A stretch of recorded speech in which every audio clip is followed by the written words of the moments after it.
The name at that time would have been the Bandbox, I believe. Anyway, I think that was the name of the last theater when it was just about ready to shut down. So that's what I recall it being anyway.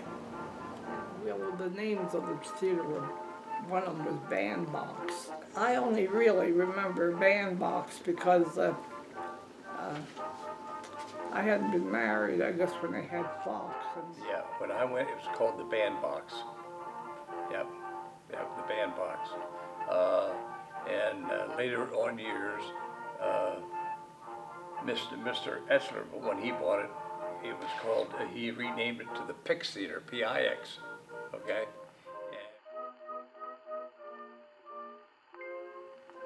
And I went to that maybe, I pick out the better shows, and sometimes just once a week, and sometimes if they weren't good, I didn't go. I had just come home and you know, I started working, and I didn't feel it was worth going. Well, not a lot. I'm going to say probably around 5 to 8, something like that. That was about it. The mid-50s was the last time that I was there. And because I wasn't a great fan. I don't know why. I was just not a great fan of movies. But I'd rather, you know, do something else. But so I was not a frequent visitor. But which is probably why the poor thing closed. You know, there weren't many people doing that anymore, especially a small local theater that was as small as this. Now, Lewisburg, that was something different. But up here, I think they had a little trouble financing some of the better movies that came out. They couldn't get them, and so the quality of the presentation kind of went down too. So. Yeah. Well, I think for the children, if I'm not mistaken, I think the children was 10 cents and the adults was 25 cents. Okay, and at that time, that's all you could afford. It was a case of a lot of people just couldn't afford those things, you know, and it was a little bit like larger families, and you were working out here for just a couple dollars an hour. I believe the admission fee was a quarter, which pales in insignificance today, doesn't it? But anyway, it was well, I guess it's relative, but a quarter for something that was just for purely entertainment for an hour or so, when people weren't making much money, why, it probably was a lot. I remember the genres that I saw were basically westerns. That's what everybody was into. Everybody went to see westerns. I know, however, that they did do all kinds of different areas. But one thing I do remember was what we always called the Mickey Mouse, which was the little short, maybe 15-minute comedic introduction, you know, and so forth. Mickey was the star many times, but the Three Stooges, Laurel and Hardy, people like that, and then along came the real movie. I do remember that I believe they showed Gone with the Wind here, and other kind of like action movies, a lot of love stories, that kind of thing. But I wasn't in the age group that I could appreciate those. So basically, it was cowboys, Indians, you know, that sort of thing that kids would enjoy back then.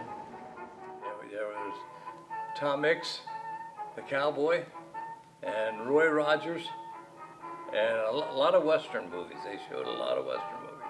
The Walt Disney characters, okay? And it was wonderful for the kids, you know. When television came along, the theater slowly died out, okay? And that was the end of the era of the local movies. well, evenings it was really very nice. I had no problem at all. It's the Saturday afternoon when the kids were there. You know, they crawled around on the floor and, well, you know, kids. And I usually went with my husband's mother, and she didn't like the way they performed. And we had to sit up front with the kids because she didn't see well. The evening, I just pick out the better ones and went to those, you know. Then they gave prizes away, and they gave a set of dishes away. Well, even though I didn't go, my husband was allowed to collect the dish, and his mother, of course, I don't know if she got hers free or not. Well, I guess not. No, she probably did. And we got a set of dishes. They're rather nice, really, and they held up well. I used to use them a lot, and I don't think I have many of them broken. And they gave other things away. I forget. All the popcorn machines inside and the box candy and all that kind of thing, and it was just like any ordinary theater. They had all the amenities. It was utilized by a lot of younger people, and in particular, it was the venue of quite a few birthday parties and things like that. People would take their kids and their friends and so forth and go to the movies for a birthday. And was not there often, but it was always in that, for that reason that I went. At that point, I was too young to really go on my own or go with friends. I was, you know, someone from the family was there. And as long as it could have been an aunt and uncle, you know, whomever, that kind of thing. But there was always some family member in control of the group of kids that were there, so they didn't tear the place up too bad. The day when older people would go for entertainment was pretty much over by that time. So it was mainly, oh golly, classmates, people that I would know from church, things like that. The energy was as much energy as a room full of kids can generate. You know, everybody was kind of hyped up, and there was always those that were a little more hyperactive than others, but for the most part, it was just a good way to get out and get away from home for a little bit, you know. So my family and I went to the theater, and it was a nice theater. It had popcorn there, and had a little music machine, and there was times that they would have the kids out there, and when they came in, they would give them a free cup of popcorn. They were dressed up, and they had little kids had their hats on and so on and so forth. And it was more of a weekend affair, okay? And it was a place where everybody would meet and talk and discuss things even before they went in the movies, out on the sidewalk, and when they come out, okay? And it was a general place for them to meet and socialize. There was a lot of harmony. Everybody got along together. Everybody helped each other, and it was just a grand opportunity to get acquainted, and you neighbored more, okay? And you worked together more, and you helped each other more, okay? And the theater was just part of that whole situation. 9 times out of 10, you went with friends, or you met the friends there, okay? And everybody knew each other. In fact, when I was in my grocery store, an older gentleman came in there. His name was Bud Ritchell, and he said to me, "See, you own the theater building." He said, "I met my wife there." I said, "Is that right, Bud?" "Yep." So it had a lot of personality for the town. Okay, it had a lot of class of things that developed and happened and so on and so forth. And it was kind of a place where everybody would meet, because in a small town like Mifflinburg at that time, there was no parks or anything to go to, and the theaters was about one of the only things for recreation. It's a shame because it was a community theater, which was nice. I mean, it was well organized for a community theater and kept going. But you had an entrance and an exit, and it seated about it probably seated about 200 people. The theater was in nice shape. They kept it in nice shape. Well, like a regular theater, wasn't very big, and in the center aisle, and then there's seats on both sides, and screen wasn't very big at that time. Although we did get from one screen to the other small screen to a wide screen, and that was that was a big improvement. I know John was happy with that. And I knew about him much later on in life.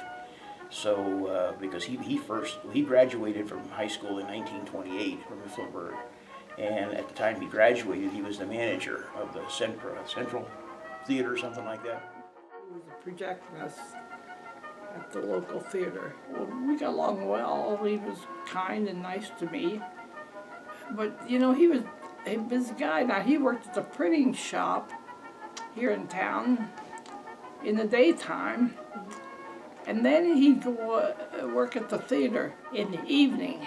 And he had to work all week at that. You know, he worked Saturday afternoon for the matinee, and then Saturday evening. I think he liked the job because he liked the movies. Because he'd come home and talk about the movies, you know, if I hadn't gone, he'd tell me. We lived in Montrose in Pennsylvania, and he did the same thing up there, and of course I could go to the movies for free. And I went, you know, whenever there was something I really wanted to see. But they made, inside they made apartments and people lived there. I guess they still do. After it closed, I think it sat vacant for a while. And then it was bought by Don Hauer, and Don put his real estate office in there. And he remodeled the front part of the building, which is the part I was in, and sort of because the building slanted down like a normal theater would, and he sort of leveled it out in the front so they could make offices out of it for his real estate business. But really, I didn't go into, I really never went back into the back, into the slanted area after he had gotten it. I do remember they sold the seats out of it to Stahl's Auction, which was located out in Johnstown. As far as I know, they're still there. Lucky the building's still standing for the number of fires they had in the projection room. And when I bought it, it was called the Pix Theater. I bought it from the bank. I'll never forget, I come down the sidewalk with my apron on from the store, and this well-dressed man was standing in front looking up like this. He had a suit on, and it was Howard Brocious, the bank president from Lewisburg. And I walked up behind him, he didn't see me, and I looked up and I said, "Are there pigeons up there?" And he turned around and said, "Hi, who are you?" And we talked a little bit, and he said, "You want to buy it?" I said, "I'll buy it if the roof don't leak, and you see that the plumbing's all right, and the electric is all right," I said, "and you finance it." He said, "Where are you at?" I said, "Down here in the corner." He said, "I'll be right down." So he came down then, and he said, "Well, tell you what," he said, "you and your wife come in on Monday," he said, "and sign it up," he said, "and we'll do just that for you." So that's when I purchased it. I paid $4,500 for it. We were going to restore it. Well, after we got into it to find out what it was going to cost to restore it, it wasn't practical. Department of Labor and Industry said we had to do this, we had to do that, and everything, and it would cost over $200,000. And so we used it just as a warehouse and storage. And for a year, and then a year later, we opened up a market in there. It's a farmer's market, and then we had an auction there, sold merchandise, and we had various stands, you know, where they had like Hanover shoes, windows for sale, these windows, replacement windows, so people rented booths, okay. Well, we had that for 2 years, and then we closed that out, and Pennsylvania House wanted to rent it for storage, for a warehouse, okay. So I rented to them up until 1959, and then they moved out, and then in 1960 we put a drugstore in there. It was called Thrifty, Thrifty, Thrifty, Thrifty drugstore, and we operated that for 3 years, okay, and then we sold it out. And later on, I opened it up for a real estate business, and I was in there for 33 years until 2005. Then I retired. When I closed the theater, we had a man from Beavertown come over, and he wanted to buy the projectors. So we talked to him a little bit, and then we sold the projectors to him. They took them over, and they framed them up and took them out. They were a carbon arc carbon arc projectors, Valentine. They turned around and crated them up and sent them over to Germany. And the German people over there took them and refurbished them, did them up over and put them back into the theaters over there.